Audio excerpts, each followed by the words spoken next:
What's going on, F1 fans? Happy Father's Day, and my name's Alex, and this is Eileen, and this is It's Lights Out F1 podcast. We just got done watching the French Grand Prix. Yeah. And Eileen was a little upset at first. I had to leave the room for a minute. Yeah. I thought it was good. I thought it was actually pretty intense. I was watching it almost the whole time. I guess I'd call it a nail biter. I never said it wasn't good. No. I mean, I was just disappointed. I was sad. I'm still recovering. But it was a good race. I mean, it was exciting. Unlike what people were saying. I mean, people were like, oh my God, the French Grand Prix is so boring. Meh. And then it turned out to be an exciting race.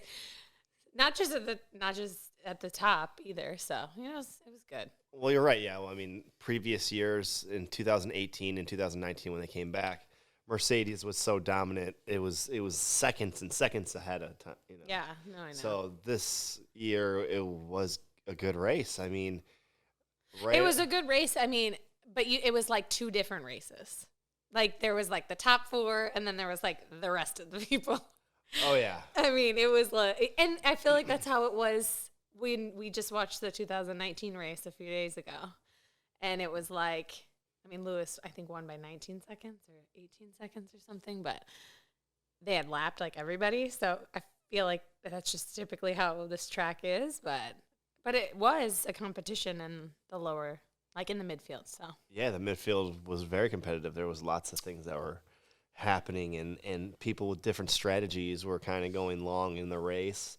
We saw Aston Martin kind of come up there for a little bit before they did their first stop. But right off the jump, Max made that little bit of a mistake going into turn 2. Yeah, and you were like, oh my God, there's the race, it's over. And I'm like, okay. And there's like 53 laps left. So let's calm down for a second. But yeah, I just figured I was like, oh God, here we go. Like if Max doesn't have the pace to stay with him, then it could be over. But we saw some tire problems, and the pace wasn't really there for Mercedes. I wouldn't say that. I mean, it was there, but it wasn't as strong as his Red Bulls.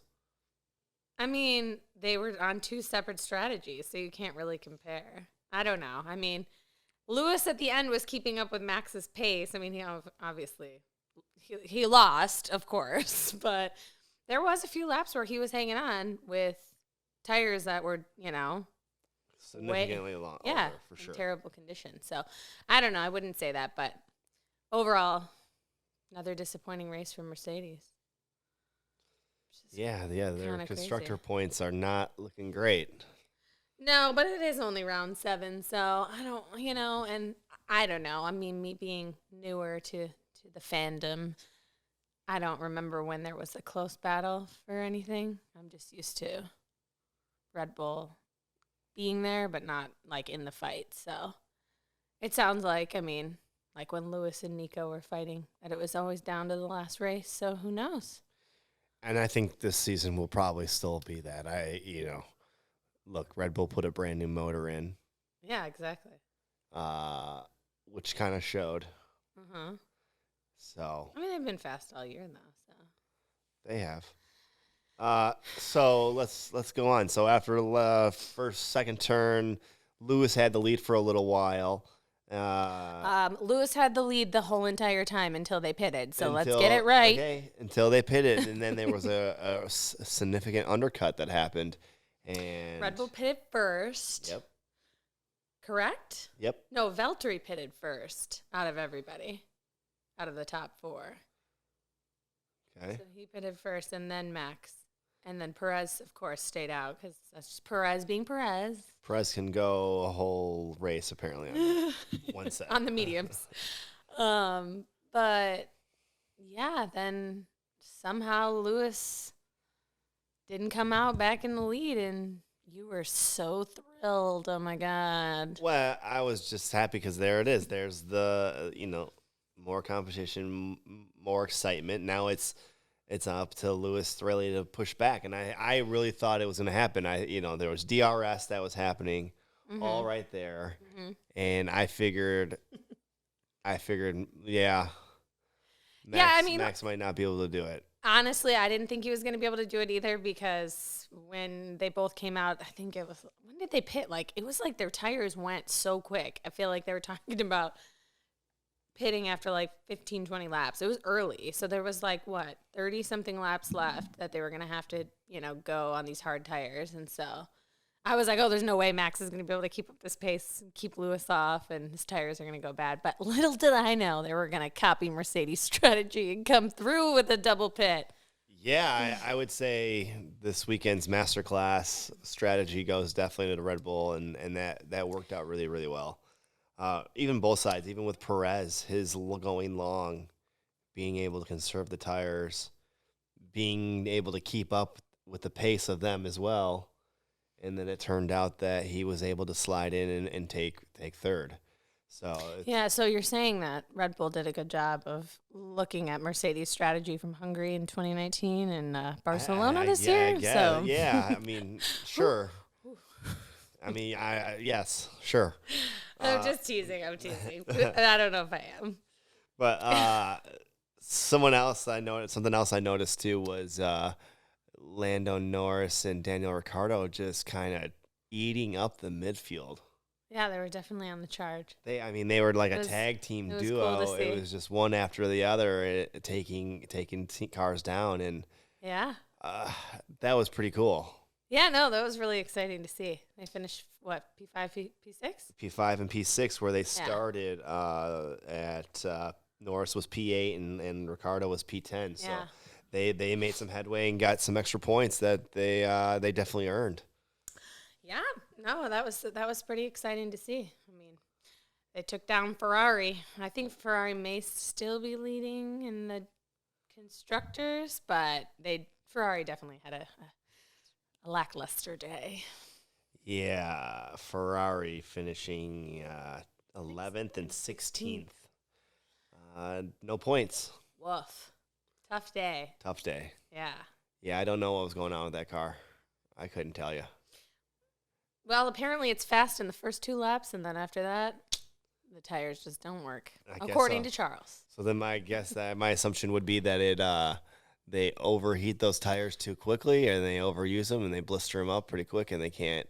No, I feel like we've been seeing this, though. Like, they're very fast, like, with qualifying laps, but then in race pace, they're, like, definitely a lot slower. I mean, look at the last few races. It's like Charles takes pole, I mean, with the exception of Monaco where he didn't start, but they always fall back.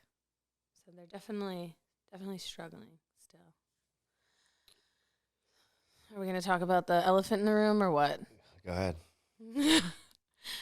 Can Valtteri just catch a damn break? I mean, come on. I was really rooting for him going into the race today. I would love to see him win the race. But I would love to just see him on the podium. And it's just always heartbreak. I said he needed to win this race. And to what? Secure his seat? Sort of. To continue a good season, to save his season. Well, I don't know. From my understanding, okay, I'm just so everybody just being so tough on him. And it's like George Russell crashed into him. In Monaco, he was in P2 having a solid weekend, and then they can't get his damn wheel off. Okay, what else happened to him? Oh, I know, worst luck ever. He's just his luck strikes again.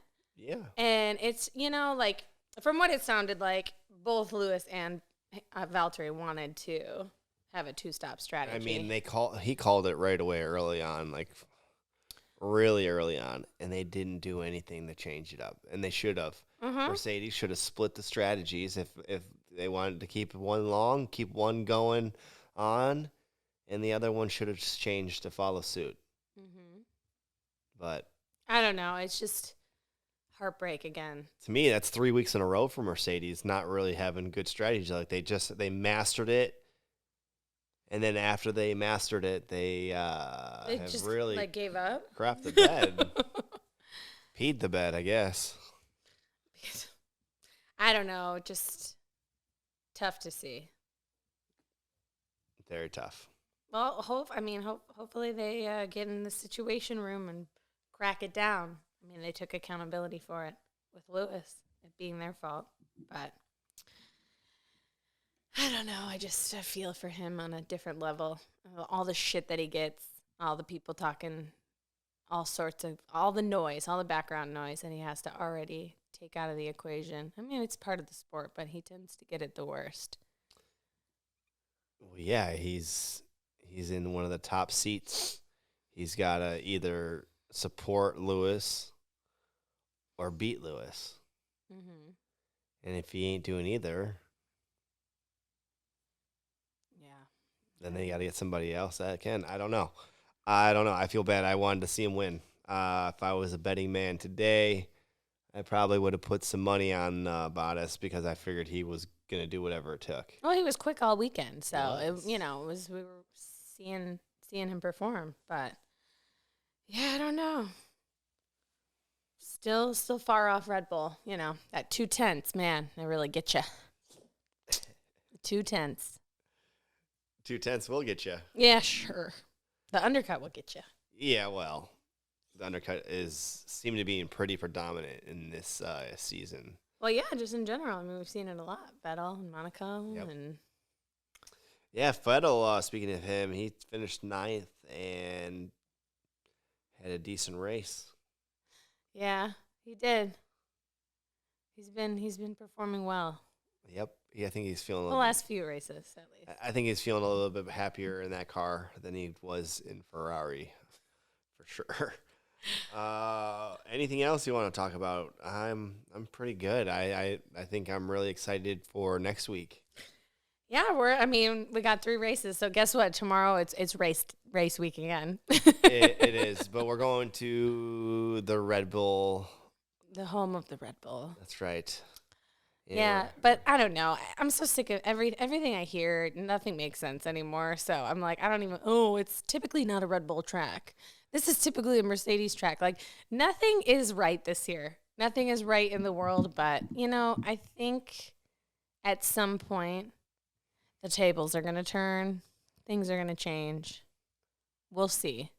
Max was definitely feeling the pressure today.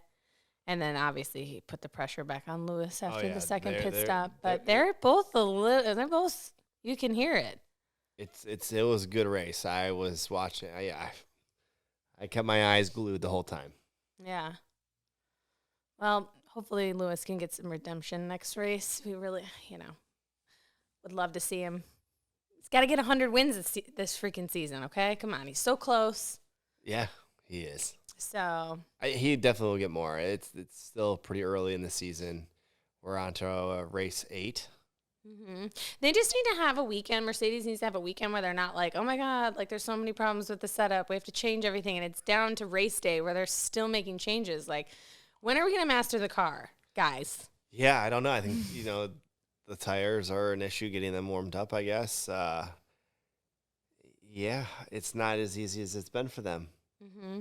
Well, Lewis said it, like, you can't just put the car on the track. No, and it's not just the car either, so. It's not, is it? No.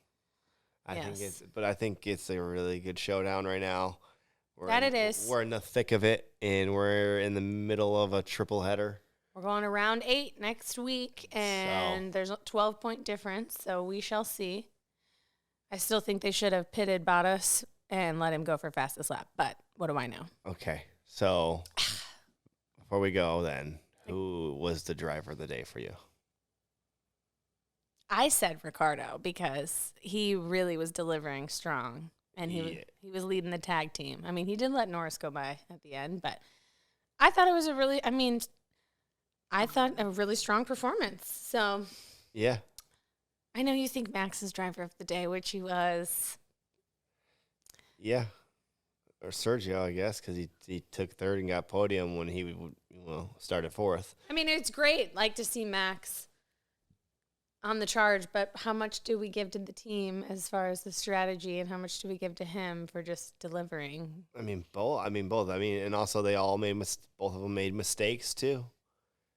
And both of them kind of went off track just a little bit here and there at certain points, and makes big differences. Mm-hmm. Even Bottas locked up a little bit here and there when his tires were gone. I know, it was a little scary.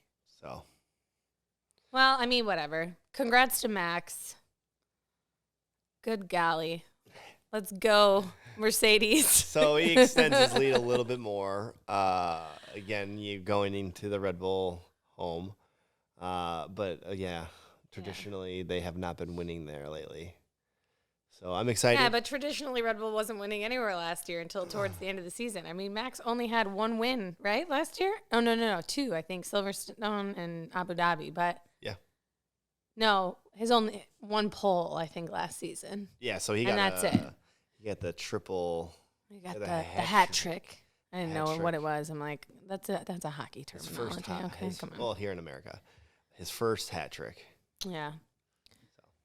And if anyone can tell me what the gorillas symbolize, we haven't looked it up yet, and we probably should. But we probably should. If you could tell us. But what do the gorillas symbolize?